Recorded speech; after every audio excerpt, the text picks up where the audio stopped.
जय Hind friends, welcome back. आज आपण पाहणार आहोत एक वर्षाच्या चालू घडामोडीचा महारिव्हिजन पार्ट 15वा. तर चला सुरुवात करूयात प्रश्न क्रमांक 1 पासनं. हॉकी इंडिया वार्षिक पुरस्कार 2024 मध्ये वर्षातील सर्वोत्तम पुरुष खेळाडूचा बलवीर सिंग सीनियर पुरस्कार कोणाला मिळालेला आहे? तर तो मिळालेला आहे हरमनप्रीत सिंग यांना आणि हा त्यांना दुसऱ्यांदा पुरस्कार मिळालेला आहे. बाकी ऑप्शन: अमित रोहिदास यांना सर्वोत्तम बचावपटू पुरस्कार, हार्दिक सिंग यांना सर्वोत्तम मिड फिल्डर पुरस्कार, अभिषेक यांना सर्वोत्तम फॉरवर्ड पुरस्कार. ठीक आहे. आता पुढचा प्रश्न पाहायचा आहे. हॉकी इंडिया वार्षिक पुरस्कार 2024 मध्ये वर्षातील सर्वोत्तम महिला खेळाडूचा बलवीर सिंग सीनियर पुरस्कार कोणाला मिळालेला आहे? तर तो मिळालेला आहे सविता पुनिया यांना. सविता पुनिया यांना तिसऱ्यांदा हा पुरस्कार मिळालेला आहे. ठीक आहे. आता दीपिका यांना मिळालेला आहे अपकमिंग खेळाडू. सविता पुनिया यांना तिसरा बलवीर सिंग सीनियर पुरस्कार मिळालेला आहे. सविता पुनिया यांना याच कार्यक्रमामध्ये बलवीर सिंग पुरस्कार सर्वोत्तम गोलकीपर देखील मिळालेला आहे. तर लक्षात ठेवा. नेक्स्ट प्रश्न. 25व्या international Indian film academy award 2025 मध्ये सर्वोत्तम चित्रपटाचा पुरस्कार कोणत्या चित्रपटाला मिळालेला आहे? तर तो मिळालेला आहे लापता लेडीज, ऑप्शन 3. ठीक आहे. आता लक्षात ठेवा. भूल भुलैया 3 सर्वोत्तम अभिनेता कार्तिक आर्यन, सर्वोत्तम अभिनेत्री नीतांशी गोयल लापता लेडीज, सर्वोत्तम दिग्दर्शन किरण राव लापता लेडीज आणि लापता लेडीज चित्रपटाला एकूण 10 पुरस्कार मिळालेले आहेत. भारतीय चित्रपट दृष्टीतील उल्लेखनीय कामगिरी सन्मान कोणाला मिळालेला आहे? राकेश रोशन यांना. ठीक आहे. राकेश रोशन. पुढचा प्रश्न पाहायचा आहे. महिला प्रीमियर लीग 2025 चा विजेता संघ कोणता ठरला? तर याचं उत्तर आहे मुंबई इंडियन्स, ऑप्शन 3. आणि उपविजेता ठरला दिल्ली कॅपिटल्स. आणि 2024 मध्ये रॉयल चॅलेंजर बेंगलोर हे विजेते होते. मुंबई इंडियन्स यांनी 2023 मध्ये पहिल्यांदा जिंकलेला आहे आणि आता दुसऱ्यांदा जिंकला आहे. आयोजन कोणी केलेलं आहे? BCCI ने केलेलं आहे. मालिकावीर नॅट ब्रँड कोणत्या मुंबई इंडियन्स संघाचे. टायटल स्पॉन्सरर कोण आहेत? टाटा समूह. ओके. पुढचा प्रश्न पाहूयात. विशेष ऑलिम्पिक जागतिक हिवाळी स्पर्धा special Olympic world winter game 2025 मध्ये भारताने एकूण किती पदके जिंकलेली आहेत? तर भारताने 33 पदकं जिंकलेली आहेत. आता लक्षात ठेवा. ते विशेष ऑलिम्पिक जागतिक हिवाळी स्पर्धा 2025 बौद्धिक अपंगत्व असलेल्या मुलांसाठी व प्रौढांसाठी आयोजित केल्या जातात. हे 12वे एडिशन होतं. पहिल्यांदा इटलीमध्ये झालेलं आहे. घोषवाक्य काय? The future is here. आणि आयोजन कोणी केलेलं आहे? स्पेशल ऑलिम्पिक्स याने.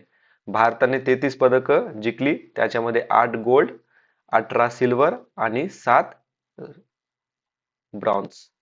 ओके. पुढचा प्रश्न.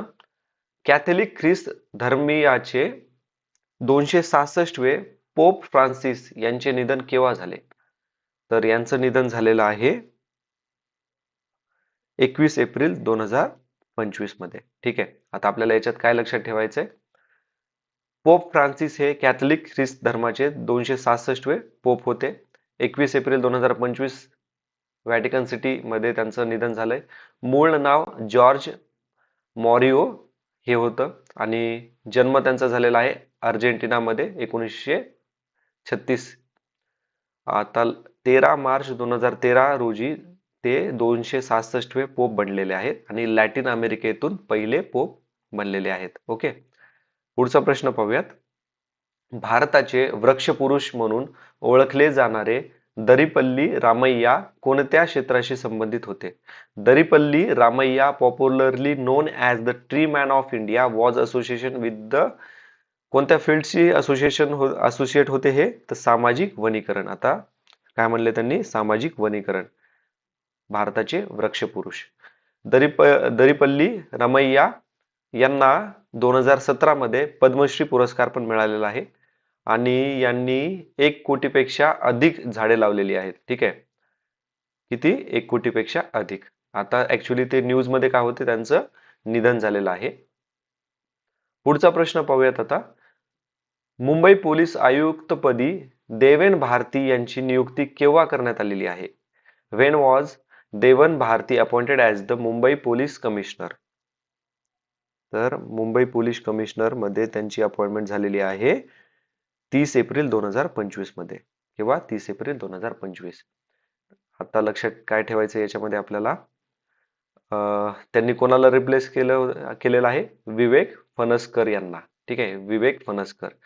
त्यांनी दहशतवादी विरोधी पथक, अँटी टेररिस्ट स्क्वॉड ATS याचे पण प्रमुख म्हणून काम केलेले आहेत. 1994 बॅचच्या IPS अधिकारी आहेत त्या. ओके.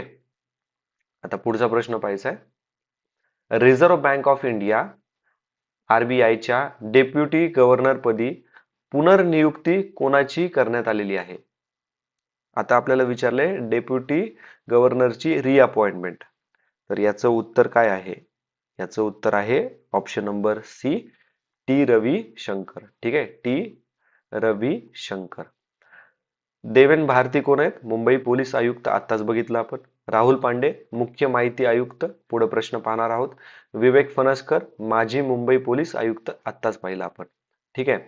आणि टी रविशंकर यांची डेप्युटी गव्हर्नर म्हणून पुनर्नियुक्ती झाली. दुसऱ्यांदा त्यांच्यात मुदतवाढ झालेली आहे. 2021 मध्ये ते पहिल्यांदा नियुक्त झालेले होते. ओके. आता पुढचा प्रश्न बघूयात आपण. महाराष्ट्राचे मुख्य माहिती आयुक्त म्हणून कोणाची नियुक्ती करण्यात आलेली आहे? आताच बघितलं आपण कोणाची नियुक्ती करण्यात आलेली आहे. तर ते आहेत राहुल भालचंद्र पांडे. ठीक आहे, राहुल भालचंद्र पांडे. परत एकदा रिवाइज करूयात. देवेन भारती मुंबई पोलीस आयुक्त, रवींद्र ठाकरे माहिती आयुक्त, प्रकाश इंदलकर माहिती आयुक्त. ठीक आहे, माहिती आयुक्त. आणि चीफ कोण आहेत? राहुल भालचंद्र पांडे, मुख्य माहिती आयुक्त. आणि नियुक्ती कोणी केलेली आहे? राज्यपाल यांनी केलेली आहे. नियुक्ती समिती, आता लक्षात ठेवा, यांच्या नियुक्ती समितीमध्ये कोण कोण असतं? तर मुख्यमंत्री असतात, विधानसभेतील विरोधी पक्ष नेता असतो आणि मुख्यमंत्री ज्याला नॉमिनेट करतात, नामनिर्देश करतात, असे कॅबिनेट मंत्री असतात. ठीक आहे. आयोगाचे मुख्यालय कुठे? मुंबईमध्ये. नेक्स्ट प्रश्न पाहायचा आहे आता आपल्याला. राष्ट्रीय शून्य गोवर रुबेला निर्मूलन मोहीम 2025-26 चा शुभारंभ कोणी केला? Who launched the national zero measles rubella elimination campaign 2025-26?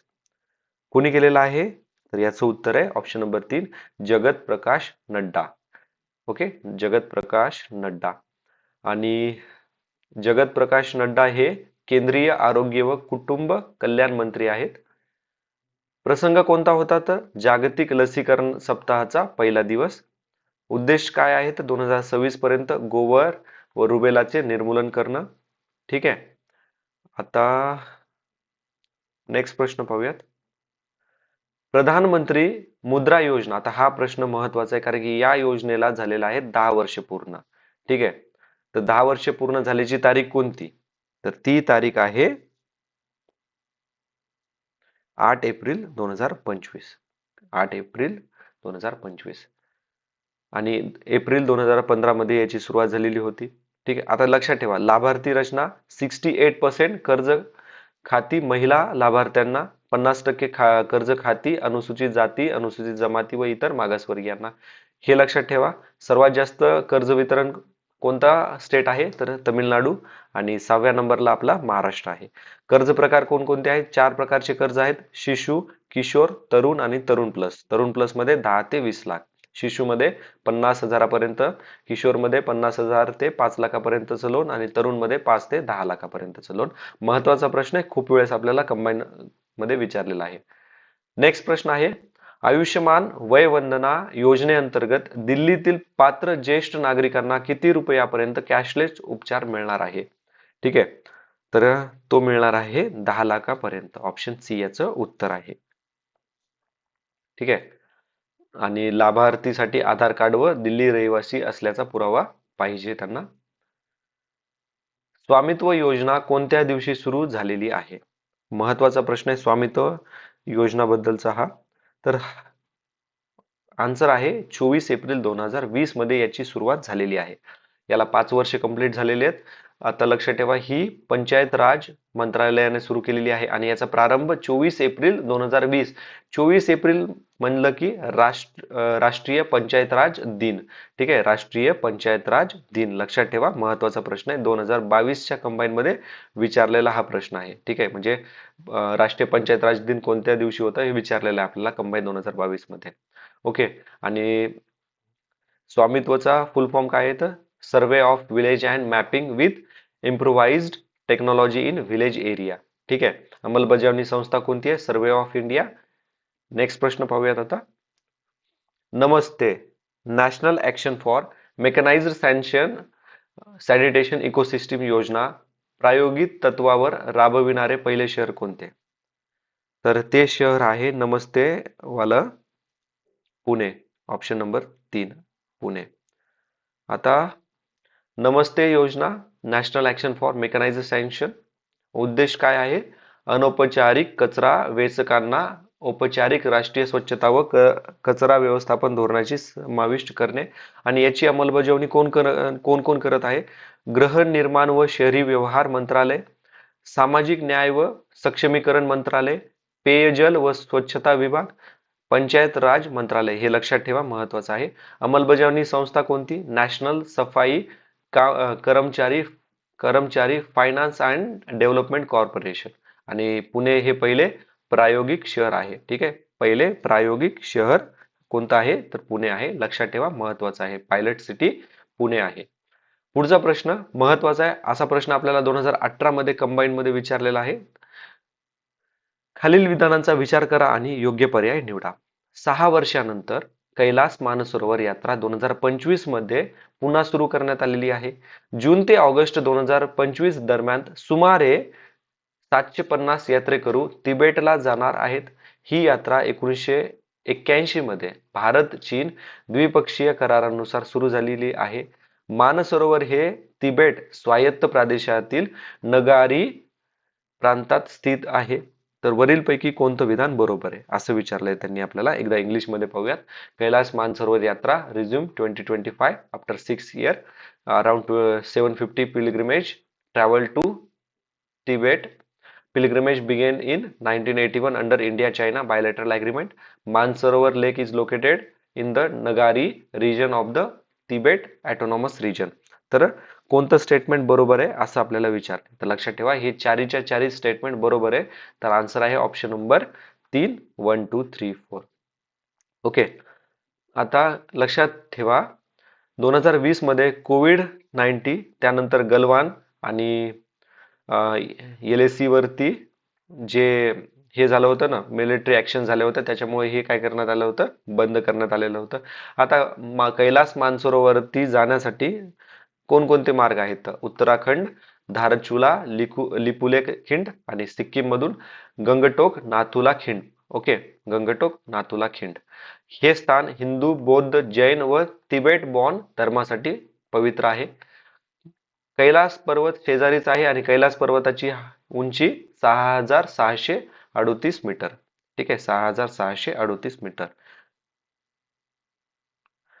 पुढचा प्रश्न पाहूयात. उत्तराखंड मधील देवप्रयाग जानूस टप्प्यातील बोगदा कोणत्या वेगाने खोदण्यात आलेला आहे? At what speed was the Devprayag Janasu railway tunnel in Uttarakhand executed? आता लक्षात ठेवा यांनी ऍक्च्युली रेकॉर्ड बनवलेला आहे. तर उत्तर आहे ऑप्शन नंबर 2 महिन्याला 413 मीटर एवढा स्पीडनं काय करण्यात आलेला आहे, बोगदा खोदण्यात आलेला आहे. आणि जगातील 2 नंबरचा वेगवान बोगदा खोदलेला आहे. आणि पहिल्या क्रमांकावर आहेत कॅम्बेरा बोगदा जो की स्पेन मध्ये आहे, 423 मीटर पर महिना. बोगद्याचा व्यास किती आहे? 9.9 मीटर. आणि देवप्रयाग जानसू टप्पा 14.58 किलोमीटर लांबीचा बोगदा आहे. किती? 14.58 किलोमीटर लांबीचा. ओके, 14.5 किलोमीटर लांबीचा आहे हा, लक्षात ठेवा. आणि वापर झाल्यानंतर हा वापर सुरू झाल्यावरती देशातील सर्वाधिक लांबीचा वाहतूक बोगदा ठरणार आहे. तर लक्षात ठेवा, महत्वाचा प्रश्न आहे आपल्याला.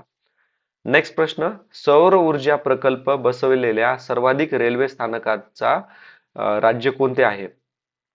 तर सौर ऊर्जा प्रकल्प बसलेले सर्वात रेल्वे स्थानकाचं राज्य म्हटलं तर राजस्थान, ऑप्शन 3 याचं उत्तर आहे. ठीक आहे, राजस्थानमध्ये हायेस्ट नंबर वरती आहेत.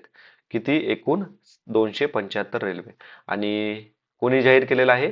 केंद्रीय रेल्वे मंत्री अश्विनी वैष्णव. ओके, अश्विनी वैष्णव. आता रेल्वेचे उद्दिष्ट काय काय? 2025-26 पर्यंत 100% विद्युतीकरण करणं, 2030 पर्यंत नेट झिरो कार्बन उत्सर्जन, नेट झिरो कार्बन इमिशन करणं आणि रिकाम्या जागेवरती 20 गिगावॅट सौर ऊर्जा क्षमता बसवणं 2030 पर्यंत. Okay, 20 gigawatt solar capacity on vacant land by 2023 2030. Myanmar मधील भूकंपानंतर भारताने ऑपरेशन ब्रह्म कुठे लॉन्च केलेला आहे? म्यानमार मधील भूकंपासाठी. किती टन बचाव साहित्य पाठवलेलं आहे? तर 15 टन बचाव साहित्य पाठवलेलं आहे. किती? 15 टन बचाव साहित्य पाठवलेलं आहे. ह्या भूकंपाचं केंद्रबिंदू मंडाले आहे. मंडाले म्यानमारमधील दुसरे सर्वात मोठं शहर आहे. ठीक आहे.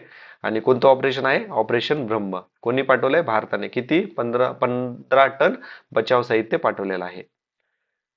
किती मॅग्नेट्यूडचा रिश्टर स्केलचा भूकंप आलेला आहे? तर 7.7. ठीक आहे, 7.7 रिश्टर स्केलचा भूकंप आलेला आहे. नेक्स्ट प्रश्न आहे, एक्झॉम 4 अंतराळ मोहिमेबाबत खालील विधानांचा विचार करा. ग्रुप कॅप्टन शुभांशु शुक्ला हे आंतरराष्ट्रीय अवकाश स्थानकावर म्हणजे इंटरनॅशनल स्पेस स्टेशन ISS जाणारे पहिले भारतीय नागरिक ठरणार आहेत. त्यानंतर आहे, एक्झॉम 4 मोहिमेचे प्रक्षेपण मे 2025 मध्ये होणार आहे. ही मोहीम स्पेसएक्स कंपनीच्या फाल्कन 9 रॉकेट व क्रू ड्रॅगन याद्वारे पार पडणार आहे. या मोहिमेचा भाग म्हणून इस्रोने टार्डिग्रेड म्हणजे पाण्यातला अस्वल हा सूक्ष्मजीव आंतरराष्ट्रीय अवकाश स्थानकावर पाठवलेला आहे. तर वरीलपैकी कोणतं विधान बरोबर आहे? तर वरीलपैकी चारीचे चारी विधान बरोबर आहेत. आन्सर आहे option number 4. Okay, option number 4. आता याच्यात लक्षात ठेवा, विंग कमांडर राकेश शर्मा यांच्यानंतर 4 दशकांनी भारतीय नागरिक अवकाश प्रवास करणार आहेत. मोहिमेतील अंतराळवीर, लक्षात ठेवा हे नाव पण आपल्याला विचारले जाऊ शकतात. पेगी व्हिटसन अमेरिकेचे आहेत कमांडर म्हणून. शुभम शुक्ला आपल्या भारताचे आहेत कॅप्टन म्हणून. त्यानंतर आहेत पोलंडचे आणि हंगेरीचे. ओके, ही मोहीम इस्रो, नासा, त्याच्यानंतर European union, European space agency ESA यांचा संयुक्त उपक्रम आहे. लक्षात ठेवा कोणाकोणाचा आहे एक्झॉम मिशन?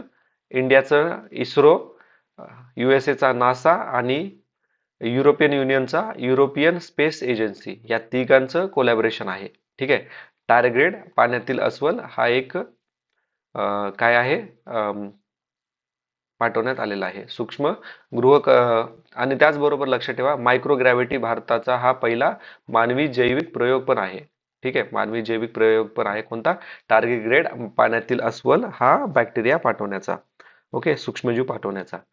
नेक्स्ट प्रश्न, K2-18b या बाह्यग्रहाच्या वातावरणात संभाव्य जीवनाशी संबंधित कोणते रेणू आढळल्याचे जेम्स वेब स्पेस टेलिस्कोप अभ्यासातून स्पष्ट झालेले आहे. ठीक आहे, which molecules related to the possibility life were detected in the atmosphere of the exoplanet K2-18b using the James Webb Space Telescope. ठीक आहे, जेम्स वेब स्पेस टेलिस्कोपनं कशाला ऑब्झर्व केलेलं आहे असं विचारलंय. तर लक्षात ठेवा ऑप्शन नंबर 3 डायमिथाइल सल्फाइड आणि dimethyl high sulphide. Okay, option C is the correct answer. आता लक्षात ठेवा याच्यामध्ये कोणतं उपकरण वापरले आहे? नासाचे. कोणाचं आहे हे? नासाचं जेम्स वेब स्पेस टेलिस्कोप. आणि वातावरणात आढळणारे रेणू कोणते? डायमिथाइल सल्फाइड आणि डायमिथाइल डायसल्फाइड. ओके, लक्षात ठेवा महत्वाचं आहे. बाकी आता K2-18b हा बाह्यग्रह सिंह तारका समूहामध्ये म्हणजे कॉन्स्टलेशन लिओ मध्ये स्थिर आहे. भारतापासून 124 प्रकाश वर्ष दूर आहे. ठीक आहे, चान्सेस कमी येतं पण चला पुढचा प्रश्न पाहूयात. पृथ्वीच्या ध्रुवीय प्रदेशावर थेट प्रवास करणारी पहिली मानवी अंतराळ मोहीम कोणती आहे? Which was the first human space mission to travel directly over Earth polar region? अर्थ पोलार रिजन म्हटलेलं आहे त्यांनी, तर उत्तर आहे फेम 2. ठीक आहे, फेम 2. बाकी एक्झॉम कशासाठी आहे? आंतरराष्ट्रीय अवकाश स्थानक मोहीम. त्यानंतर आहे आर्टेमिस 2 चंद्राची मोहीम आहे, आणि गगनयान भारताचं मानवी अंतराळ मोहीम आहे. ठीक आहे, भारताची मानवी अंतराळ मोहीम आहे कोणती? गगनयान. आता फेम 2 हे जे मोहीम आहे ना, तर ती लॉन्च कुठून केलेली आहे? तर नासाचे केनेडी स्पेस स्टेशन फ्लोरिडामध्ये आहे. कंपनी कोणती? Space x. मोहिमेचा काळ 4 दिवस, आणि प्रक्षेपण साधन कोणतं आहे? तर फाल्कन 9 अवकाशयान, क्र्यू ड्रॅगन. ठीक आहे, क्र्यू ड्रॅगन. नेक्स्ट प्रश्न. शिमला करार 1972 संदर्भात खालील विधानाचा विचार करा. शिमला करार 1971च्या भारत पाकिस्तान युद्धानंतर भारतातील शिमला येथे करण्यात आलेला आहे. या करारावरती भारताकडून इंदिरा गांधी आणि पाकिस्तानकडून जुल्फिकार अली भुट्टो यांनी स्वाक्षऱ्या केल्या. करारानुसार भारत व पाकिस्तान सर्व वादांचे निराकरण शांततापूर्व मार्गाने व थेट चर्चेद्वारे करतील. शिमला करारात दोन्ही देशाच्या एकतर्फी कृती करून परिस्थिती बदलण्याची मुभा देण्यात आलेली आहे. आता लक्षात ठेवा, 1 2 3 हे बरोबर आहे, चौथं चुकीचं आहे. एकतर्फी नाहीये, हे एकतर्फी नाही, तर ते द्वितर्फी आहे. ठीक आहे, आणि याच्यामध्ये काय लक्षात ठेवायचं आहे, तर 1971च्या युद्धामध्ये 90,000पेक्षा अधिक पाकिस्तानी सैनिकांनी लेफ्टनंट जनरल नियाझी यांच्या नेतृत्वाखाली भारतीय लष्करापुढे काय केलेलं आहे? शरणागती पत्कारलेली आहे. कोणी? पाकिस्तानने. आणि बांगलादेश पण लिबरेट झालेला आहे, पण बांगलादेश नावडेज विसरला आहे की त्याला भारताने मदत केलेली आहे.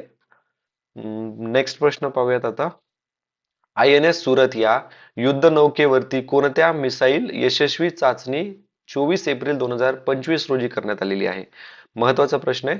तर याचं उत्तर आहे medium range surface to air missile. ठीक आहे, medium range surface to air missile.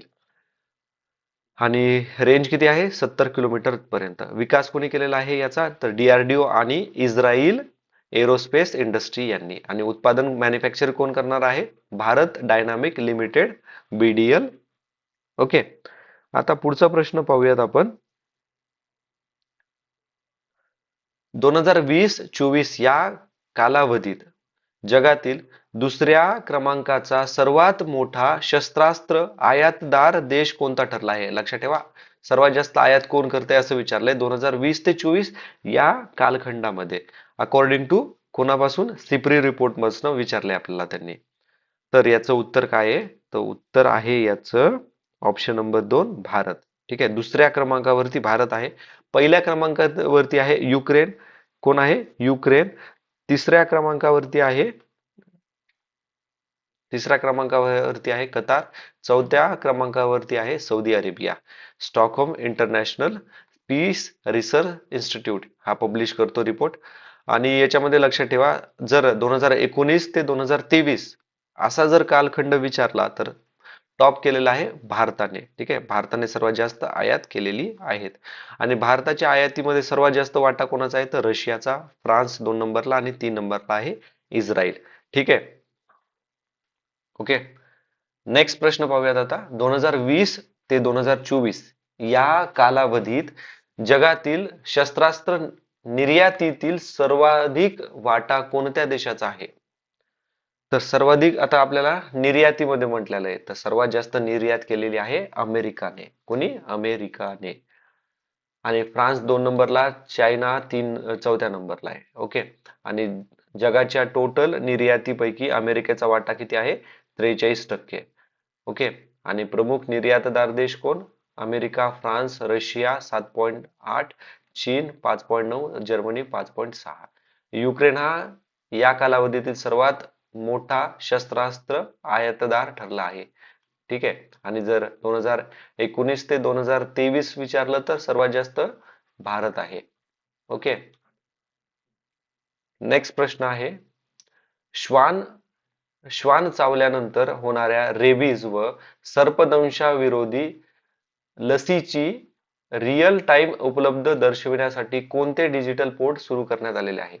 Which digital port has been launch to show real time availability of anti rabies vaccine and anti snake venom?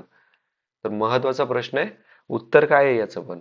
याचं उत्तर आहे option number C, zoonotic vaccine intelligence network, झूविन.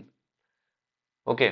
आणि उद्देश काय आहे तर anti rabies vaccine आणि snake venom दो anti snake venom real time उपलब्ध करून द्यायचं आहे. आणि पायलट प्रोजेक्ट कुठे चालू आहे? दिल्ली, मध्य प्रदेश, आसाम, पुदुचेरी, आंध्र प्रदेशमध्ये. विकास संस्था कोणती आहे? National Centre for Disease Control. आणि तांत्रिक सहाय्य कुठे केलेलं आहे? तर युनायटेड नेशन डेव्हलपमेंट प्रोग्रामने. ओके, युनायटेड नेशन डेव्हलपमेंट प्रोग्रामने. आणि सर्पदंशापासून मृत्यू कमी होण्यासाठी सरकारने 2024 मध्ये action plan for prevention and control of snake bite, ठीक आहे, स्नेक बाईट इव्हॅन्युएशन सुरू करण्यात आलेली होती. आणि उद्दिष्ट होतं 2030 पर्यंत सर्व सर्पदंशामुळे होणारे मृत्यू कमी करणे. ओके. आणि हे कोणी लॉन्च केलेलं आहे? तर मिनिस्ट्री ऑफ हेल्थ आणि फॅमिली वेलफेअर. ठीक आहे, मिनिस्ट्री आरोग्य मंत्रालयाने हे पोर्टल लॉन्च केलेलं आहे. कोणतं? झूबिन. नेक्स्ट प्रश्न. जगातील पहिली व्यावसायिक जैव संगणक म्हणजे बायो कम्प्युटर CL1 कोणत्या कंपनीने विकसित केलेला आहे? Which company develop the world first commercial bio computer CL1? तर बायो कम्प्युटर CL1 हे डेव्हलप केलेलं आहे कॉर्टिकल लॅब याने. कोणी? कॉर्टिकल लॅब, ऑस्ट्रेलिया या कंपनीने डेव्हलप केलेला आहे. ओके. नेक्स्ट प्रश्न पाहायचा आहे आता. देशातील 58वा टायगर प्रकल्प म्हणून कोणत्या राष्ट्रीय उद्यानाची घोषणा करण्यात आलेली आहे? महत्वाचा प्रश्न आहे. तर उत्तर आहे माधव राष्ट्रीय उद्यान, ऑप्शन नंबर बी. ठीक आहे. आता लक्षात ठेवा, रातापानी राष्ट्रीय उद्यान आहे 57व. वीरांगना दुर्गावती राष्ट्रीय उद्यान आहे 54वा टायगर प्रकल्प. आणि गुरु घासीदास तमोर पिंगला राष्ट्रीय उद्यान आहे 56वा टायगर प्रकल्प. हे गोष्टी लक्षात ठेवा. आता मध्य प्रदेशमध्ये 9 टायगर प्रकल्प आहेत आणि हा 9वा कुठे चालू केलेला आहे? तर शिवपुरी जिल्हा, चंबल प्रदेश. राष्ट्रीय उद्यानाची स्थापना 1958 मध्ये झाली. आता त्याला टायगर प्रकल्प पण ऍड करण्यात आलेला आहे. ठीक आहे. नावकरण महाराजा माधवराव सिंधिया यांच्या नावावरून दिलेलं आहे. पुढचा प्रश्न लक्षात ठेवा, महत्वाचा आहे. टायगर प्रकल्पाची सुरुवात 1 एप्रिल 1973 रोजी झाली. टायगर प्रकल्पाची अंमलबजावणी राष्ट्रीय वाघ संवर्धन प्रक्रिया प्राधिकरणाद्वारे केली जाते. 1972 मध्ये भारतात 1827 वाघ, तर 2023 मध्ये त्यांची संख्या 3682. सर्वाधिक वाघ प्रकल्प महाराष्ट्र राज्यात आहेत. तर लक्षात ठेवा, 1, 2, 3 बरोबर आहे. चौथं विधान चूक आहे, कारण की सर्वात जास्त आपल्याला कुठे पाहायला मिळतात? आपण जस्ट पाहिलेलं आहे ते म्हणजे कुठे पाहायला मिळतात? तर मध्य प्रदेशमध्ये पाहायला मिळतात 9. ठीक आहे. सर्वाधिक वाघ प्रकल्प मध्य प्रदेश 9. सर्वाधिक वाघांची संख्या मध्य प्रदेशामध्ये किती? 785. सर्वाधिक वाघ असलेला प्रकल्प कॉर्बेट वाघ प्रकल्प उत्तराखंड, किती आहे तिथे? 260. आता अलीकडील टायगर प्रकल्प 54वा कुठे?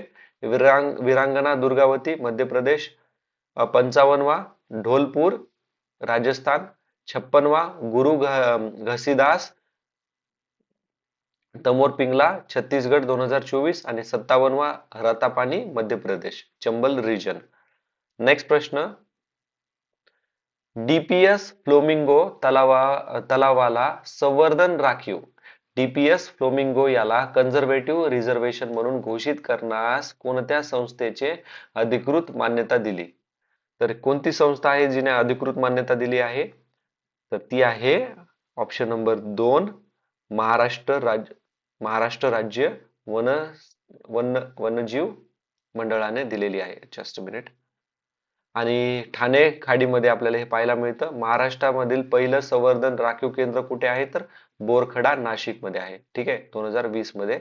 आणि हे डीपीएस फ्लोमिंगो दुसरं ठरलेलं आहे. कुठे आहे ते? आता लक्षात ठेवा, ठाणे खाडी फ्लोमिंगो अभयारण्याशी जोडलेले संरक्षण मिळालेले पहिले पाणथळ क्षेत्र आहे. ठीक आहे, संरक्षण मिळालेले पहिले पाणथळ क्षेत्र आहे. नेक्स्ट प्रश्न आता बाकी प्रश्न आपण बघूयात आता नेक्स्ट व्हिडिओमध्ये. जर तुम्हाला काही डाऊट असेल तर प्लीज मला कमेंट बॉक्समध्ये विचारू शकता. Thanks for watching. See you in next video. जय हिंद.